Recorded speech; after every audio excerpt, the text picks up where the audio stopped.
Hello, fabulous Virgo. Welcome to your horoscope for the month of June 2014, Love Focus. I am your astrologer, Nadiya Shah. Thank you for being here.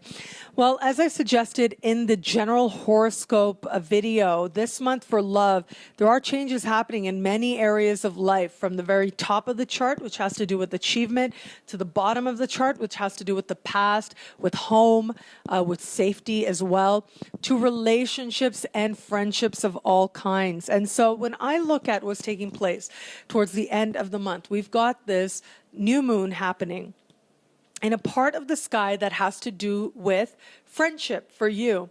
But this particular new moon is speaking in harmony with Neptune. Neptune is currently in your opposite sign. Neptune is also the ruler of the sign in your opposite sign.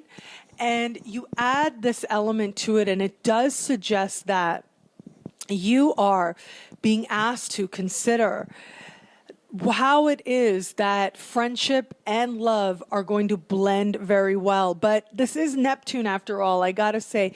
And Neptune tends not to be so much about reality. Neptune tends to be about the dream, the ideal, the fantasy. And so the chance of you actually getting a crush on somebody that you're friends with, not necessarily seeing the situation so clearly, being introduced to somebody through a friend, not seeing the situation so clearly, it is there, but it doesn't look like it lasts very long. And the reason I say that is because this particular new moon also stands across from the sky from Pluto. Now, this is where sort of my antenna goes up when I look at this particular configuration and where it's happening in your sky.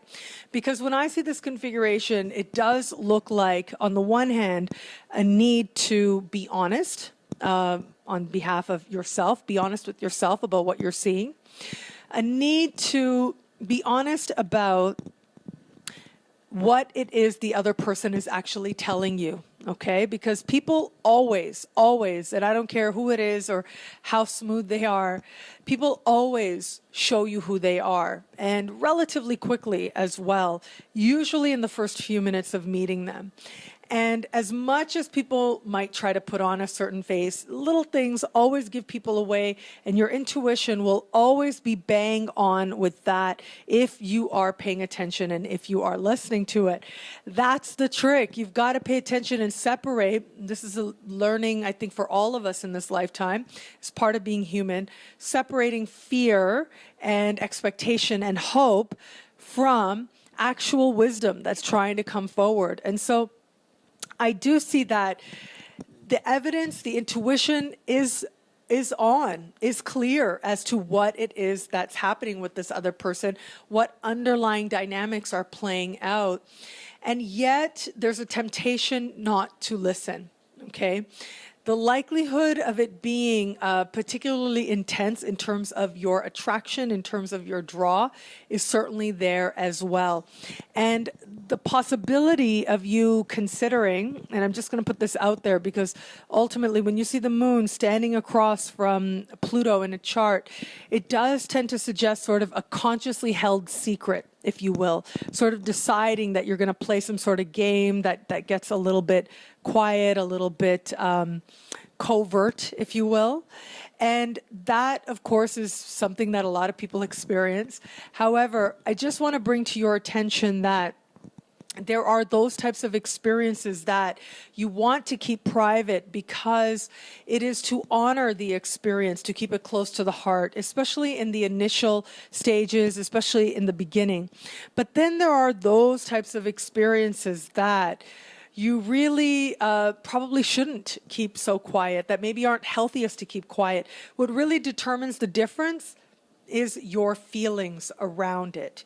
And it is always your feelings that are going to tell you exactly what type of karma it is that you are reaping. And that in turn tells you what you will manifest just a little bit further down the road. And so it is up to you to decide what direction it is that you want to go in, of course.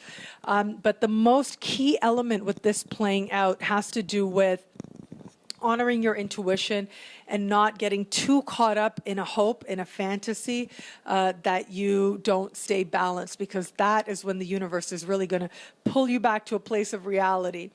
The other way that this energy can manifest, and this is something that actually can play out in a really positive sense, this is utilizing Pluto to its higher vibrational promise, which is transformation by confronting those things that you reject. And part of that includes fears. And so if there's any insecurity or feelings of unworthiness that have been in the way of you experiencing greater love, chances are a meeting with somebody facilitated by a friend or through a friendship type of gathering is likely to trigger some of these feelings so that you can see them and release any feelings that might be there and fully embrace your lovability, if you will, fully embrace the love that is on offer for you now and in the period ahead. So those of you who are in an established bond, you are going to watch, of course, to strive to see this other person honestly as well, as you enjoy their company as a friend as well. And so I think the likely scenario of this playing out,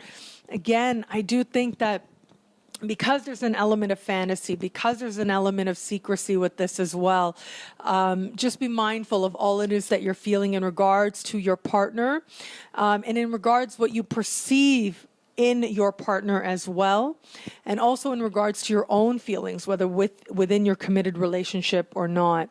Those of you who have somebody in your sphere, also this applies as well, where you may be seeing them much more idealistically than maybe the evidence is showing you. Well, now you're going to get a chance to really be honest with yourself about whether this person fits into a bigger picture of your life. And if they do, then that's great. There seems to be a very magnetic draw in that case. But if not, then at least you will have the ability to recognize that.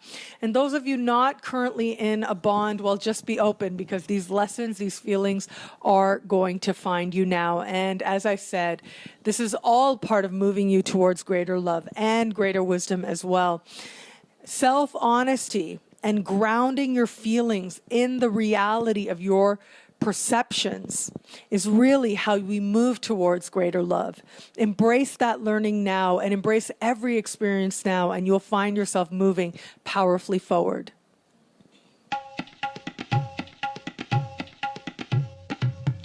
Thank you for watching. It'll be a great month. Be fabulous and enjoy.